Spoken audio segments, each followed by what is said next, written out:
ఎన్నికల ప్రచారంలో భాగంగా బీఆర్ఎస్ ఎంపీ అభ్యర్థి కాసాని జ్ఞానేశ్వర్ కి మద్దతుగా పైలట్ రోహిత్ రెడ్డి ప్రచారం నిర్వహించారు. ఈ సందర్భంగా వికారాబాద్ జిల్లా తాండూరులో కాంగ్రెస్ పార్టీ ఇచ్చిన 6 గ్యారెంటీలు దేశ చరిత్రలోనే అతిపెద్ద మోసమని వ్యాఖ్యానించారు. వారంటీ లేని 6 గ్యారెంటీలు ఇచ్చి మభ్యపెట్టిందన్నారు. చనిపోయిన రైతులకు రైతు బీమా ఇవ్వలేదని, కనీసం తాగునీరు కూడా ఇవ్వటం చేత కావడం లేదని ఆరోపించారు. రైతు బంధు, కళ్యాణ లక్ష్మి, షాదీ ముబారక్ లాంటి పథకాలు అన్ని ఆపేశారని ఫైర్ అయ్యారు. పెన్షన్దారులు పోస్టాఫీస్ చుట్టూ చెప్పులు అరిగేదాకా తిరుగుతున్నారని ఆయన మండిపడ్డారు. కరెంటు బిల్లు కట్టొద్దు అని చెప్పి బిల్లులు ఇస్తున్నారన్నారు. కాంగ్రెస్ పార్టీకి ఓటు వేస్తే మరోసారి మోసపోతారని, కాంగ్రెస్ వాళ్ళు తాండూరుకు ఏం చేశారు చెప్పి ఓటు అడగాలన్నారు.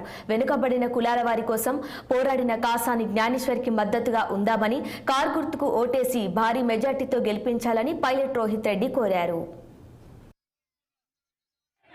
మళ్ళా మన కేసీఆర్ ఉన్నప్పుడు కంటి రెప్పపాటు కూడా కరెంటు పోయేది కాదు. ఇప్పుడు 10 ఏళ్ల నుంచి మనకు బ్రహ్మాండంగా కరెంటు వ్యవస్థను ఏర్పాటు చేసుకుంటే అది కూడా ఈయనకి చేతనైతే లేదు. చేతగాని దద్దమ్మలకు కాంగ్రెస్ వాళ్ళకు అనే విషయాన్ని తెలియజేస్తా ఉన్నా. మరి ఇప్పుడు ఎన్నికలు వచ్చినాయి.